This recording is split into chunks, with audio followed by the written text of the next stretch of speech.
Am I wrong for refusing to give up my extra seat for someone else's toddler on a flight that I paid for because I'm fat? I, 34 female, am obese. I'm actively working toward losing weight and I made progress, but I'm still obese as I'm typing this. I'm going over to see my brother and his husband for Christmas across the country, and because I'm fat, I booked an extra seat so everyone can be more comfortable. I know it sucks having to pay for an extra seat, but it is what it is. I know Southwest Airlines has this customer upsize policy, but I had some bad experiences with Southwest even before I was obese. So I wasn't doing that, and it's mostly my fault I even got fat. Everything goes smoothly from checking into security and boarding, at least at first. This woman comes to my row with a boy who appeared to be about a year old. She told me to squeeze into one seat so her son could sit in the other. She told me, not asked. I told her no and that I paid for the seat for the extra space. She makes a big fuss over it, which got the flight attendant's attention. She told the flight attendant I was still in the seat from her son. Then I showed my boarding pass, proving that I in fact paid for the extra seat. The flight attendant asked me if I could try to squeeze in, but I said no, that I wanted the extra seat I paid for. The boy, who the mom said is 18 months old, was supposed to sit in her lap so he could do just that. The flight attendant eventually told the mom to put her son in her lap. I got dirty looks and passive-aggressive remarks from her for the entire flight, and I do feel a little bad because the boy looked hard to control. So am I the a-hole? If her son is hard to control, then why is she giving him his own goddamn seat? Like, every day I think people can't get worse, and then someone comes on here with a crazy story proving that people in fact do get worse. Like, where does somebody get the audacity for them to ask someone else to give up a seat that they paid for? Top comment, she's the a-hole for not buying a seat for her son and assuming someone else would give up a seat they paid for. Odds are she was hoping there'd be extra seats on the flight so she didn't have to pay and use the lab as thing as a loophole. Classic case of you snooze, you lose. Am I the a-hole for refusing to attend my in-laws' Christmas unless sister-in-law removes a stocking that has a different name than the one I chose for my unborn son? To preface, I, female, have been with my husband Todd for 3 years. He has a son, 9, from his late wife. Todd is pretty close to his sister Monica. Their mom is deceased. Monica has basically taken over. She's nice to me and all, but she seems to be a bit controlling, especially when it comes to Todd.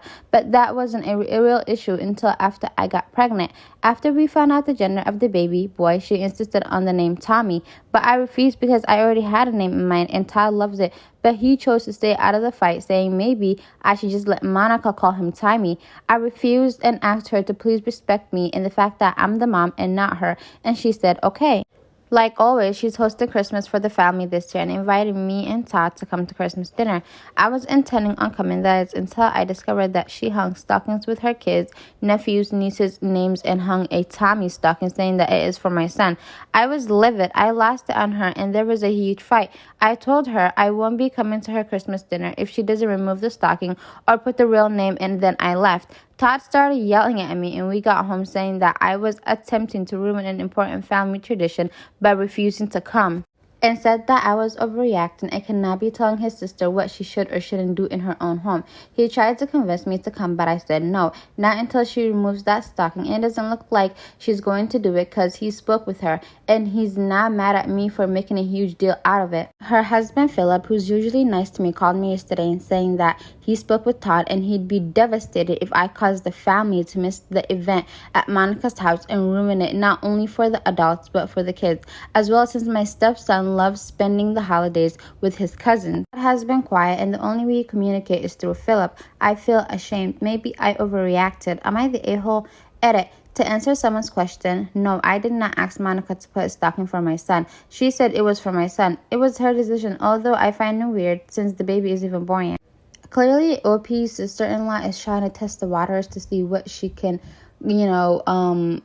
get away with and like what type of boundaries she can cross that you're going to be patient with, and your husband is failing the test. This is like the classical thing of old boy moms who let their moms disrespect their families and their wives, and they just let their mothers do anything because he can't say anything. That's his mommy. Yeah, this is exactly what's going on. I feel like OP needs to put this to stop, because I feel like when someone's family is terrible people, or like people who cross your boundaries, it's so hard to be with the person that you're with, because A, the person doesn't stand up for you, which you don't want someone who doesn't stand up for you, and then B, who wants to spend the rest of their lives going back and forth fighting with people who are supposed to be their family, and especially when children are involved, because then you can't just keep the children away from their side, that side of the family. If you do, what do you call, you're going to be the devil, and if you don't, it's going to be constant communication and constant, which is going to lead to constant fights and constant, it's just too much work. I feel like when I get married, if my in-laws start acting up on me, I am getting me a divorce. Am I wrong for making a sexual joke about my adopted friend? I am 36 male and I've been dating my girlfriend, 36 female, for many years now. We have this mutual friend whose nickname is Lena, 24 female. We met Lena when she was just 8 years, and my girlfriend and I were soccer camp volunteers while we were attending university. She's grown up to be an absolutely beautiful woman. Lena is adopted, and a week ago, I, my girlfriend, and our young friend met up to do Christmas shopping. During our trip, I happened to make a rather crude joke about my girlfriend and I adopting Lena and having a threesome with her. I know it sounds bad, but I made this joke when the three of us were having a humorous, raunchy conversation. Lena didn't take the joke very well, and she just glared at me bluntly and said, "That's not funny." She had to get up and take a breather away from us in order to calm herself down. At the end of the day, before my girlfriend and I parted ways with her, she even reluctantly asked for an apology. She told me that she didn't want to leave for the day without hearing an "I'm sorry" from me. Was her reaction too much? I made an inappropriate sexual joke about somebody I was friends with. Did they overreact? I feel like some of these people, when they write this in, they don't even hear themselves talk. Am I wrong for not going to the wedding of my dad and his affair partner? When I was 17, my mother was diagnosed with breast cancer. 2 years later, she passed away. During these 2 years, my dad was not around much. He always was working and going on business trips. My aunt and grandma took care of my mom. About 5 months after my mother's passing, my dad introduced me to his new girlfriend. I was pissed. I yelled at him how quickly he moved on from mom when they decided to tell me they had been in a relationship for 3 years. My dad had been cheating on my mom while she was dying. His business trips were to meet his affair partner. I was so angry, I packed my stuff and left his house. I haven't spoken to him since that day. Currently, I am 25. The only family I speak to is an aunt who helped me when I left my dad's house. A few days ago, my aunt called me, asked me how I was, and then asked me if I heard from dad.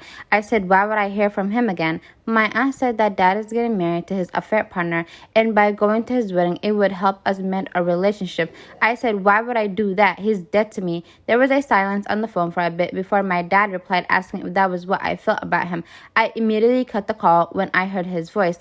I realized he was with my aunt. She made the call to me. I texted my aunt telling her I asked her not to tell dad anything about me, and she agreed back then. She texted me back saying I was an a-hole for saying what I said, and my dad is crushed hearing that, and that I should move on by now. I did not want to argue with someone who helped me, so I blocked her. Over the next 2 days, I got sent a wedding invitation to my mailbox. The only person in the family who knew my address was my aunt, and she gave my number to various members of the family. I am being bombarded with calls and texts from my dad, uncles, cousins, aunts, saying I should give him a chance and come to the wedding. Some calling me names for saying what I said. I got a text from the affair partner saying my dad is thinking of postponing the wedding and I should just talk to him. For context, the affair partner was a friend of my mom and she knew she had cancer. I said it's not my fault if he postpones the wedding. I don't want to have a relationship with dad or her. They are trying to force it. It got quiet after that, but being told by so many people from my dad's side I'm an a-hole did leave me conflicted, but I am sticking to my guns. So am I the a-hole? So we do have an update. Hello. First, I want to thank all who commented on the first post and all who messaged me. It really helped me stick with my decision not to go to the wedding. I wanted to update earlier, but it's been pretty hectic with work. So after the many texts and calls from multiple family members, I sent a text to all the numbers detailing what dad did and why I chose to be no contact with him. I then blocked all the numbers. I have changed my number but kept the old number in a separate phone to collect evidence if they start to harass me for random numbers, but luckily nothing happened and I thought that was that. A week or so after that, my aunt's fiancé came to my apartment. He knows what time I get off and was waiting for me in the parking lot. I was apprehensive, but he assured me that he only wanted to talk. And according to him, the text I sent has caused a storm in that family. He told me that some of the cousins who did not know what happened in the past started to question dad and affair partner, and they started to get defensive. and deny it, but someone revealed that it was true. This has caused a massive argument within the family, with some cousins pulling out of the wedding. Dad wanted to postpone the wedding so he can talk to me, but the affair partner threatened to leave him if he did that. News of what Dad and affair partner did also reached some of their friends, who were at one point friends with my mom as well. Some of them has also pulled out of the wedding, and this has caused the affair partner to have a breakdown and start banning anyone who brings it up. I asked about my aunt and how all this started, and he said all he knows is that there was a conversation of how bad the family would look if I wasn't at the wedding, and that my aunt offered to call me. He said that he disagreed, but she did it anyway. He said that he's only here because he felt I needed to know what happened. I thanked him but said I will be going completely no contact with her, and by extension him as well. He agreed, wished me well, and left. I'm not going to lie and say I'm completely okay. I miss my mom, but I know what I did was the right thing. I'm currently staying with my girlfriend, and she has been cheering me up, coming up with absurd ways to ruin the wedding. As a lot of you said, I should try therapy, and I'm going to take that advice. Some of the comments has made me realize I have bottled up a lot of grief and anger. I am super nervous about it, but I also feel it'll do me good. So once again, thank you for all your comments and advice.